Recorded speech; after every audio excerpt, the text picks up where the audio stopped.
Oi, este aqui é o quinto vídeo do Mês do Terror, edição 2020. E o que temos para hoje é a resenha do conto Fauno, escrito por Joy Hill, aqui da sua coletânea Carrossel Sombrio e Outras Histórias. O baobá era velho, quase do tamanho de uma cabana, e tinha uma podridão seca. A face do tronco, que ficava voltada para o oeste, fora escavada. A caçadas Hemingway havia construído o esconderijo no interior da própria árvore, uma tenda caqui, disfarçada por folhas de tamarindo. Dentro havia catres, uma geladeira com cerveja gelada e um bom sinal de Wi-Fi. Esse é um trecho ali do começo de Fauno, escrito por Joy Hill, que conta a história. Bom, dá para perceber aqui pelas entrelinhas desse comecinho de texto que trata-se de uma caçada feita por dois homens, dois empresários, aqueles típicos homens de negócio, ou seja, muito din-din no bolso, né? Pouca coisa para fazer, e o que eles fazem, né? Vamos caçar animais, né? Animais às vezes em extinção, aquela coisa super boa, né? Super considerada hoje em dia. Bom, não importa. O que vale é que temos esses dois personagens aqui, o Stockthorn e também o Fellows. Bom, os dois não estão ali dentro daquele baobá, né, esperando fazer a tal caçada. Aliás, estão caçando um leão, especificamente o Fellows. Bom, os dois não estão sozinhos. Na verdade, o Stockthorn, ele veio com seu filho, o Peter. E o Peter trouxe junto com ele um amigo, Christian. Bom, estamos então com esse quarteto ali caçando. Bom, na verdade, os dois garotos ali não estão super interessados na caçada em si. A questão mais está para os adultos ali dessa história. Como disse, o que está sendo caçado é um leão, só que é um leão já meio doente. Pois é, na verdade, a questão aqui é daquelas caçadas já planejadas. Não é exatamente que o cidadão vai lá no meio da África e tenta achar um animal. São aquelas reservas, né, que já possuem alguns animais para serem abatidos. Ou seja, é uma espécie de negócio também. Mas o que vale é que lá, enquanto se espera o tal leão aparecer, porque ele foi escolhido a dedo. E aliás, o próprio Fellows tinha percebido que o leão que ele acabou escolhendo para alvejar depois de algumas horas, depois de uma caçada, essa caçada é aquela meio forçada, na verdade, né? Ele já sabia que o animal estava um pouco doente. É um leão já cansado, velhinho, ou seja, realmente é uma caçada bem cheia de regras para, né, não passar dos limites aceitáveis. Ok, tudo bem. De qualquer forma, o Fellows ele já havia caçado 4 grandes presas, e aqui com o leão ele ia fechar aquela meta básica de todos os grandes caçadores. Matar, sei lá, leão, girafa, rinoceronte, que mais? Não me lembro, não importa, mas os 5 grandes. Ele estaria fechando agora o 5º elemento então. E é nessa ocasião, antes de encontrar o leão à noite, aliás, vale perceber, né? Cheio de alta tecnologia essa caçada também, né? Até o Wi-Fi eles têm dentro do baobá. O que importa, claro. Vamos voltar ao assunto. O Stockthorn comenta ao Fellows: bom, você está quase cumprindo já a sua meta, né? Dos 5 grandes animais a serem abatidos. Mas se você um dia realmente quiser sentir o coração bater por uma caçada realmente importante e talvez inusitada, você precisa procurar o Sr. Charne. Bom, essa coisa fica meio no ar, e depois a gente vai acabar descobrindo mais para frente da história que realmente Fellows, já que fez as suas grandes caçadas principais, ele precisa de algo mais. E sim, vai procurar o tal do Sr. Charne, que oferece uma caçada realmente inusitada. Bom, se você junta Lé com Cré, porque o título da história se chama Fauno, você já sabe o que ele vai caçar a seguir. Sim, um fauno, aquele ser místico, né? Que tem uma aparência assim de humano misturado com um carneiro, e os chifres também. Pois é, algo bastante interessante. Ou seja, essa história aqui, que começa em termos realistas, ela vai aos poucos se transformando em algo fantástico. Bom, mas quando Fellow, Stockthorn, Peter e Christian forem fazer a caçada a esse elemento mágico, ser místico, será que tudo vai dar certo? Bom, eu não vou dizer, porque senão estraga a experiência de quem ainda pretende ler essa história, que tem seus toques um pouco de suspense, de horror, muita fantasia e por aí vai. Minha avaliação do texto. Bom, de uma maneira geral, já posso adiantar um pouco do que eu senti depois que terminei a leitura desse conto aqui de Joy Hill. É daquele tipo de texto que é um pouco confuso. Ele se apresenta de um jeito no seu princípio e depois se transforma em outra coisa. Sim, eu comentei, há uma transferência aqui da realidade para o mundo da fantasia. Até aí, ok. Só que, na verdade, o texto começa a ter alguns probleminhas quando ele tenta se explicar. Isso porque, ao final aqui desta narrativa, nós temos uma reviravolta, e isso é muito importante para o desfecho aqui de tudo que foi narrado antes. Só que a gente precisa lembrar de histórias anteriores, onde a explicação de fato não era necessária. Vamos colocar primeiro, né? Lá a primeira história, lá dos motoqueiros, uma história de vingança. Sim, havia um motivo muito bem claro, muito realista, inclusive, e era ok, bacana ter uma certa explicação também, para não ficar tudo no ar. Aliás, a proposta do escritor para o primeiro texto foi justamente esse, fazer uma versão de uma história super conhecida, que lá sim havia todo o motivo da coisa acontecer ser completamente misterioso. Ele resolveu dar uma explicação, uma versão dele para aquilo. Ok, depois numa outra história, aquela lá, justamente que dá título aqui a essa coletânea, Carrossel Sombrio, nós tínhamos exatamente uma história normal que caía numa coisa muito fantasiosa. E naquela história não havia nenhuma explicação do porquê tudo aquilo acontecer. A gente podia até supor de novo que era uma questão de vingança, mas a história fica boa justamente porque não é explicada. Então, aqui em Fauno, nós temos exatamente esse problema. A história desanda um pouco quando ela tem a necessidade de explicar para nós leitores por que aquilo está acontecendo, principalmente a reviravolta. Isso realmente faz com que o texto comece a descer uma certa ladeira que ele não consegue voltar mais para cima. Pois é, realmente estraga um pouco a coisa. E aliás, fica até difícil de dizer qualquer explicação aqui nesta resenha sem dar os spoilers definitivos. Mas na verdade, depois que eu li a explicação exatamente do porquê que um dos personagens aqui presentes toma uma certa atitude, eu fiquei...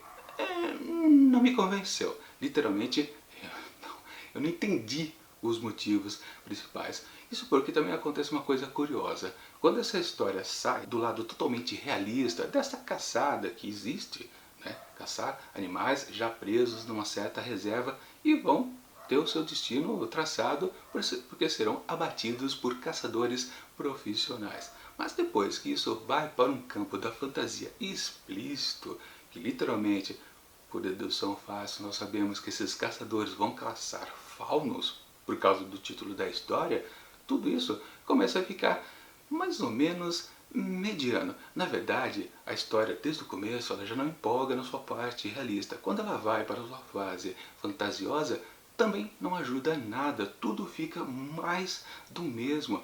Na verdade, eu acho que um grande problema aqui são os 4 personagens apresentados. Eles não têm nenhuma característica interessante. E também um clima de mistério, ele se esvazia logo através do título da história. Talvez se o título fosse algo bastante genérico, que não remetesse, que seria caçado um fauno, talvez a gente conseguisse imaginar coisas para a segunda parte da história. Talvez ninguém pensasse, puxa, eles vão caçar fauno. Ninguém teria essa ideia, obviamente. Mas, como o próprio título do texto já adianta, é um baita de um spoiler na verdade, a gente transforma tudo que a gente está vendo inicialmente como algo vago. E como disse, os personagens não ajudam. Eles são esquisitos. Não esquisitos de personalidades esquisitas. Eles parece que não funcionam dramaticamente. Assim também é uma coisa típica aqui nos textos de Joe Hill, aqui nessa coletânea das relações familiares e justamente das relações de pai e filho. Isso está recheado aqui justamente da ligação de Joe Hill com seu pai.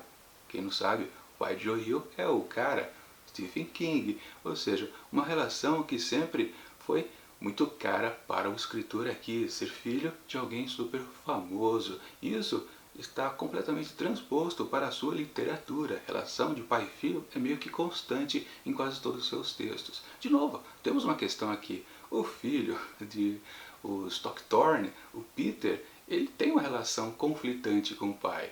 porque o pai não bota fé no filho, mas isso, no fundo, não vale nada para a história, isso não acrescenta absolutamente nada.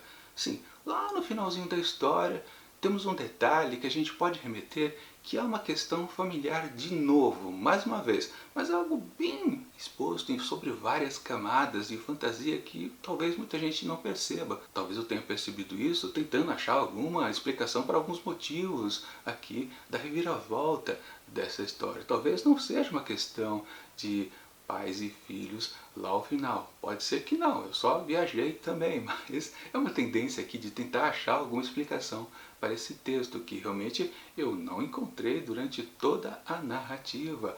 É um texto que não funciona, ele não emociona. Literalmente, né? Estamos numa coletânea de terror, de suspense, de thriller. Se isso não existe e também não tem aquela coisa do horror, a parte horrorosa que temos aqui ao final realmente é bem fraquinha.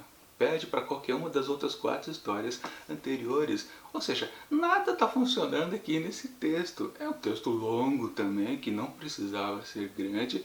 Essa mistureba que se faz com os 4 personagens, eles não têm foco. Na verdade, você vai percebendo depois de um certo tempo que, bom, principalmente ao final da história, né, que quem você achava que era o protagonista deixa de ser para depois voltar a ser em seguida. É uma mistureba, como disse, o tempo todo. Parece que o Joe Hill não sabe direito para onde ir aqui nessa história. Na verdade, durante esse texto aqui, os próprios personagens aqui presentes, eles, diante desta maravilha onde eles vão para esse mundo fantástico, vale lembrar que aqui tem uma coisa meio de Nárnia, né? Você passa por um armário e vai dar uma terra fantasiosa. Eles vão por uma portinha, né? Uma portinha citada aqui desde o começo da história. Aliás, antes do trecho que eu li para vocês de abertura ali do conto. Mas o que vale é que sim, a história é mal ajambrada o tempo todo. Realmente, Joe Hill parece que não sabe o que fazer com ela. E assim, me lembrei, eu tinha perdido o que eu ia dizer aqui para vocês. É que temos aqui a citação durante o texto de um conto do Ray Bradbury, onde parece, eu não li esse texto, ele vai fazer, o personagem em questão da história vai fazer uma caçada também super especial, né? Vai caçar um dinossauro ao invés de um fauno. Mas acontece um certo evento que produz uma certa reviravolta por causa de um certo elemento. E os personagens aqui desse conto ficam brincando com isso, né? Sabendo desse fato. Tudo isso aqui está aparecendo naquele texto do Ray Bradbury, né?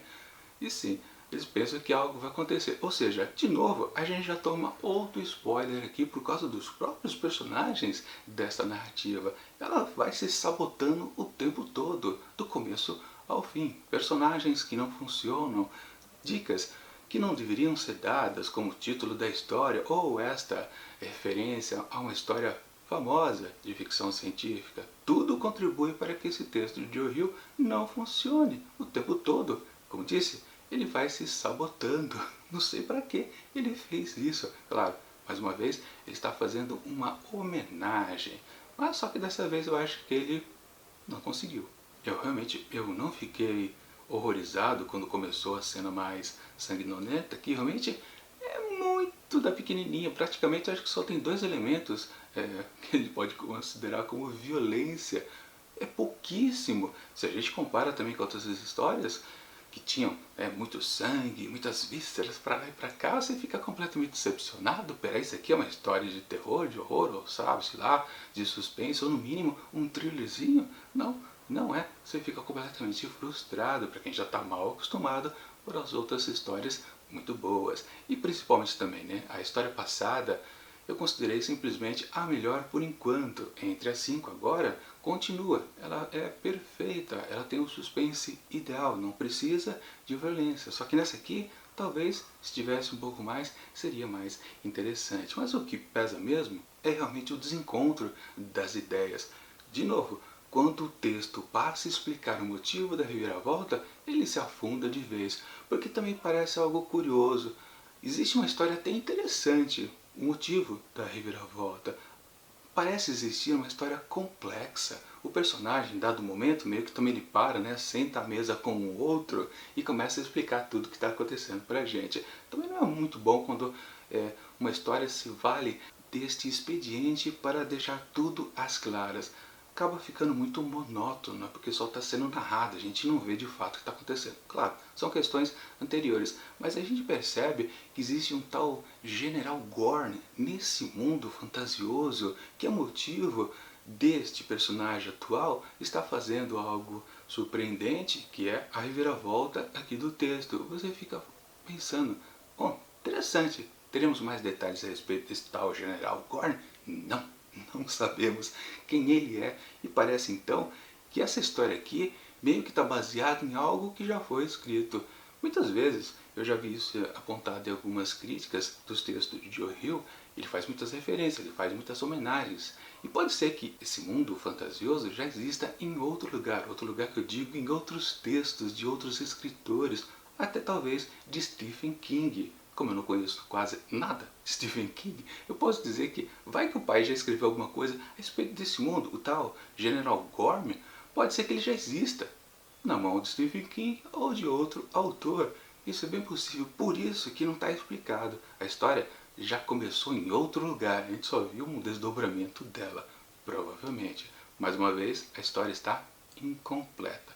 Ou seja, eu não consigo salvar esse texto aqui de maneira alguma, principalmente tendo gostado muito do anterior.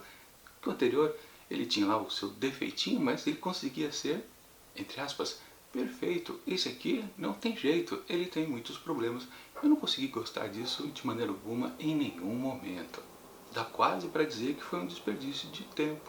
Portanto, para Fauno, de Joe Hill, eu atribuo apenas 3 asteriscos, mas eu estou com vontade mesmo de dar 2,5, mas vamos deixar por 3, porque talvez outro conto futuro seja um pouquinho inferior ainda a esse e tenha mais defeitos. É um problema que a gente às vezes encontra em certas coletâneas. Começa muito bem, aí depois quando chegamos no miolo, tudo começa a ficar bem mediano, tendendo ao ruim, e às vezes assim a gente encontra até um texto horroroso. Horroroso em termos de escrita, né? De agradar nós leitores. Enfim, vamos ver o que acontece nas próximas histórias.